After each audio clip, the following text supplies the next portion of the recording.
My name's Sophie Wake and I'm a fine artist and ceramicist based in Devon in the UK. Well, my ethos really is about listening and coming into my experience and letting it come out onto a canvas or into a piece of work. When I'm working, I'm not somewhere else, I'm not in the supermarket. My practice is to be here, coming into this moment, and through this vessel, this human vessel, through my own interpretation of that's what I like to create. Well, I got into painting about 10 years ago, but prior to that I was a freelance illustrator and I worked for magazines and so editorial, publishing and advertising. And after nearly 20 years of that, I drew to a close. I couldn't do it anymore. It felt inauthentic really to my very being. So I actually stopped. I had a crash and ended up going to bed for probably a year really. It was a recovery from a complete breakdown. And at that point I learned to meditate, and that's when my life changed. And the main thing that changed was that I learned to listen to this.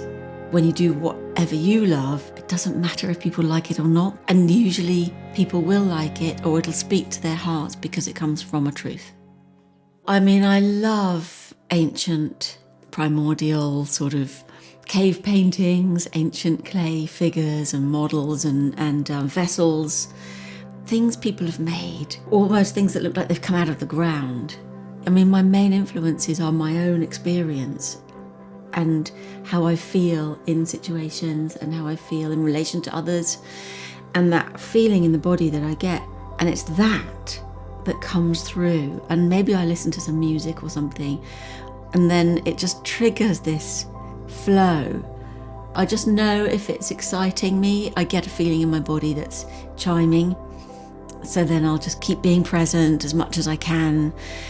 And if I come out of that, then sometimes the piece doesn't have that liveness, that keeps it fresh. I love to work with oil on canvas or linen. I also really love working in gouache on paper because it has a real lovely fluidity.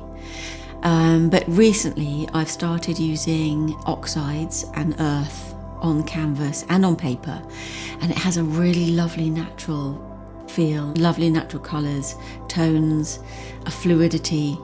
So that's become something that I'm working with more, and sometimes I just mix them up. I just love the natural colours, natural fabrics, natural textures, and I just want to put it in my work. And I've sort of become more simplified, and I just really tend to use only a few browns and a black. I use iron oxides.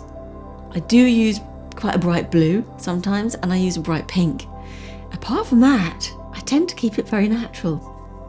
And I love seeing the brush strokes and keeping it really fresh and live, and the energy. I think it's really important to keep that energy in a painting. And I know there's a point sometimes when I overwork it and then it's gone.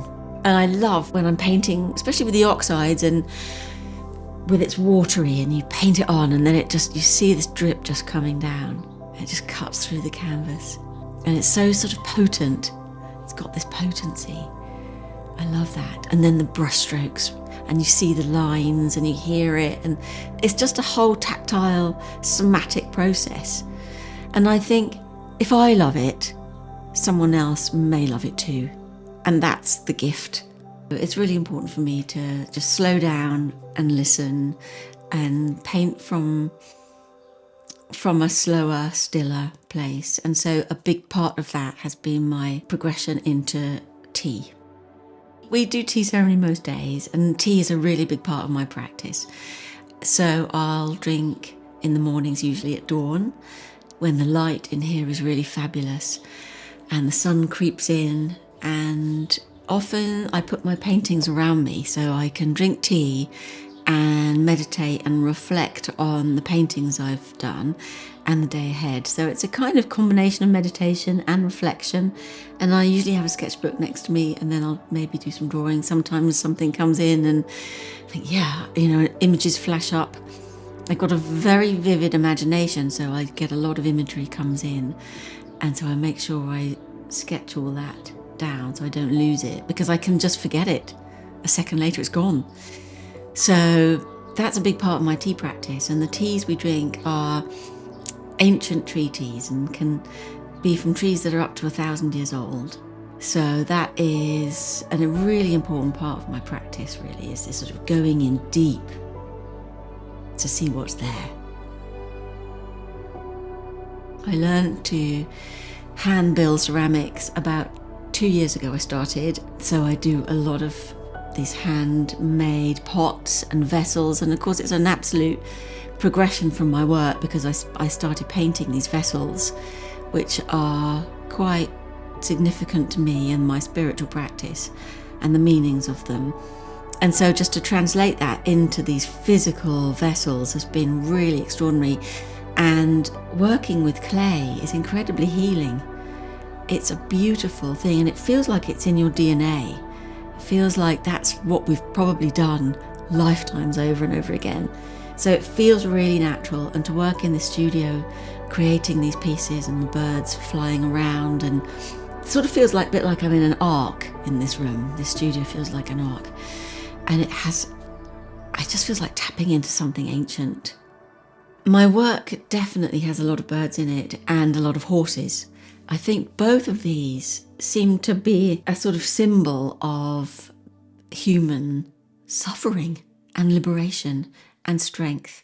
So I use the birds and the horses as a way of conveying human emotion, really, and this sort of raw, painterly, live freshness that I think it just portrays freedom and liberation. So a lot of these paintings are about finding that freedom, and the horses are about strength and power. The peace warriors are really from the core, especially as a woman as well. They're just this kind of roar of strength in a peaceful way. You know, it's this power. They have these spears, but they are fierce and they're peaceful. When I'm creating a piece of art, you're just present with it. And there's a fluidity in that, and a clarity in that, and a potency in that. And that's probably when I feel my best. And the same with ceramics as well. When I'm creating, it's got a different feel. It's, you know, when you're using your hands, and actually I often close my eyes when I'm creating ceramics, and I use my hands to feel around, and you're using the tools, and because they're hand built, I think having my eyes closed often gives it a whole nother dimension. There's a lot of nature around here. So there's a lot of rolling hills, big skies, beautiful trees, a lot of birds. So there's always this bird sound, birds twittering away. And I love being up here in the mornings. My favourite time is early, is dawn. And that's when I do my tea and the ideas come in. Sometimes I'll start painting early. It's like a magical liminal time where this veil is across before the day begins.